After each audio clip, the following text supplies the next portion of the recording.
8 నెలలు గవర్నమెంట్లో పడిపోయి మళ్ళీ ఈరోజు కుటుంబ సభ్యులను కలుసుకునే పరిస్థితి వచ్చింది. మిమ్మల్ని చూస్తే కొండంత ధైర్యం వస్తూ ఉంది.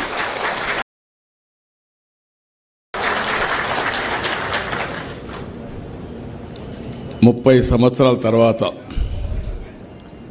గంగాధర్ నెల్లూరు కోట పైన తెలుగుదేశం పార్టీ జెండా ఎగరేశారు.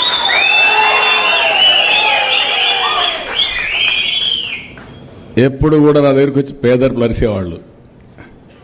నా ఆవేదన నేను చెప్పేవాడిని, ఇంకా గెలవలేదేంటి గంగాధర్ నెల్లూరు అని. మీరు నా దగ్గరికి వచ్చి ఈసారి అది అయిపోయింది ఇది అయిపోయింది మళ్ళీ మేము గెలుస్తామని వాళ్ళు. కానీ ఈసారి మాత్రం ప్రాణం పెట్టి చేశారు, కష్టపడ్డారు, గెలిపే ధ్యేయంగా పనిచేశారు, గెలిచి నా దగ్గరికి వచ్చారు.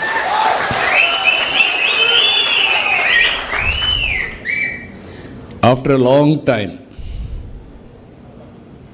చిత్తూరు జిల్లాలో కొంచెం పక్కన గురి తప్పాం, కానీ తంబళ్ళపల్లి పుంగనూరులో ఇక్కడ మాత్రం అన్ని సీట్లు మనమే గెలిచాం. రాష్ట్రం అంతా గెలిచాం. రాష్ట్రంలో మనం ఒకసారి చూస్తే వైనాట్ 175 అన్న వ్యక్తులు, కుప్పం కూడా మా లెక్కలో ఉందని చెప్పుకున్న వ్యక్తులు ఇప్పుడు రాబోయే రోజుల్లో వైనాట్ పులివెందులనే పరిస్థితికి వచ్చాం. అక్కడ కూడా సరిగా చేసుంటే సీటు మంది. ప్రజలంతా ఒకటిగానే ఆలోచిస్తున్నారు. అక్కడక్కడ కొద్దిగా మన నాయకులు పూర్తిగా మోటుకోవడంలో కొంచెం ప్రాబ్లమ్స్ వస్తున్నాయి. నాకు కూడా తోస్తున్నాను, కానీ అప్పుడప్పుడు కొన్ని ప్రాబ్లమ్స్ వస్తాయి. అయితే మీరందరూ కూడా అందరూ ఉన్నాం. నన్నైతే మీరు చాలాసార్లు చూసుంటారు చిన్నప్పటి నుంచి. ఎందుకంటే చిత్తూరు జిల్లాలో నేను క్లోజ్గా తిరిగాను కాబట్టి, అంచెలుగా ఎదిగాను కాబట్టి. పార్టీ పెట్టినప్పటి నుంచి అనేక రకాలైన సమస్యలు మనం ఫేస్ చేసాం ఈ జిల్లాలో కూడా. ఒకప్పుడు 15 సీట్లు 14 సీట్లు మనం గెలిచాం.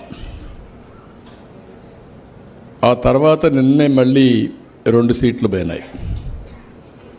మిగిలినప్పుడు 7, 6 అట్లా కుడి ఎడమగా వచ్చేటివి.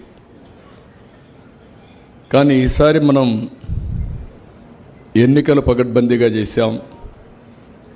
అభ్యర్థుల ఎంపిక కూడా సక్రమంగా చేశాం. టైమ్లీ రాజకీయాల్లో ప్రతి ఒక్క అడుగు కూడా టైమ్లీ కరెక్ట్గా వేయాలి. అలాంటి అడుగులు వేసుకుంటూ వచ్చాం. కడాని మిమ్మల్ని నన్ను అందరినీ కూడా ఎన్ని ఇబ్బందులు పెట్టినాం, ప్రాణాలు పోయినా పర్వాలేదు, కానీ మేము మాత్రం సరెండర్ కావని గట్టిగా చెప్పి పోరాడాం. దాని ఫలితమే ఈరోజు చూస్తే 57% ఓట్లు పడి 93% సీట్లు గెలిచాం. ఇది ఒక చరిత్ర. ఇటీవల కాలంలో మీరు ఒకసారి చూస్తే దేశంలో ఎక్కడ కూడా ఇలాంటి విక్టరీ రాలా. దానికి కారణాలు కూడా అనేక కారణాలు ఉన్నాయి, మామూలు కారణాలు కాదు.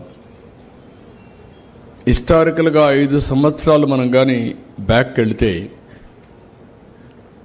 జనరల్గా పబ్లిక్ ఒక విషయం, తెలుగుదేశం పార్టీ కుటుంబ సభ్యులకైతే 5 సంవత్సరాలు నరకం అంటే ఎట్లుందో తెలియదు, కానీ ఆ నరకాన్ని చూసాం. నాకు 24 గంటలు శనివారం వస్తే ఏ ప్రాపర్టీ మీద ప్రొక్లోన్ వస్తుందో తెలియదు, ఎవరిని అరెస్ట్ చేస్తారో తెలియదు. ఇవన్నీ కూడా చాలా సఫర్ అయ్యాం. కానీ నాకు ఆ రోజు ఈరోజు ఒక విశ్వాసం, దేశంలో ఏ రాజకీయ పార్టీకి లేనటువంటి పటిష్టమైన పార్టీ యంత్రాంగం ఉండే ఏకైక party Telugu Desam party. I'm proud of it. ఇది ఒక వారసత్వంగా మనకు వస్తూ ఉంది. ఎన్నో ఇబ్బందులు వచ్చాయి, ఎన్నో సమస్యలు వచ్చాయి. ఎక్కడికక్కడ సమస్యల్ని అవకాశాలుగా మార్చుకున్నాం. నేను కానీ మీరు కానీ అందరం కూడా. దానివల్ల మనం ఈరోజు విజయ డంకా మోగించగలిగాం. అయితే ఇక్కడ నేను మిమ్మల్ని అందరినీ కోరేది ఒకటి, మీ ద్వారా రాష్ట్రంలో ఉండే అందరిని కూడా కోరుతున్నా, ఏదైనా నేను ఎక్కువ రుణపడున్నానంటే ఈ రాష్ట్రంలో తెలుగుదేశం పార్టీ కుటుంబ సభ్యులకు ఎక్కువగా రుణపడున్నా. రాత్రింబగళ్ళు పనిచేశారు. ఈరోజు ఇక్కడ చూస్తే నేను మంచి అభ్యర్థుల్ని ఎంపిక చేయాలనే ఉద్దేశంతో ఇద్దరు అభ్యర్థులను కూడా, ప్రసాదరావు గారు ఎంపీ, ఒక ఇన్కమ్ ట్యాక్స్ ఆఫీసర్గా పనిచేసి రిటైర్ అయ్యాడు.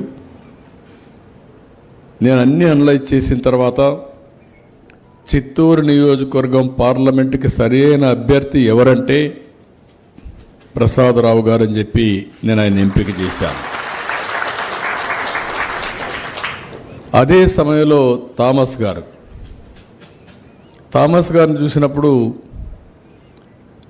1-2 సార్లు ఇన్ఫర్మేషన్ వచ్చింది. అంత మునుపు మీరు కూడా చెప్తే అటు ఇటు ముగ్గా, నన్ను కూడా మీరు కొన్నిసార్లు అటు ఇటు తిప్పారు. దానివల్ల కొన్ని ఇబ్బందులు వచ్చాయి.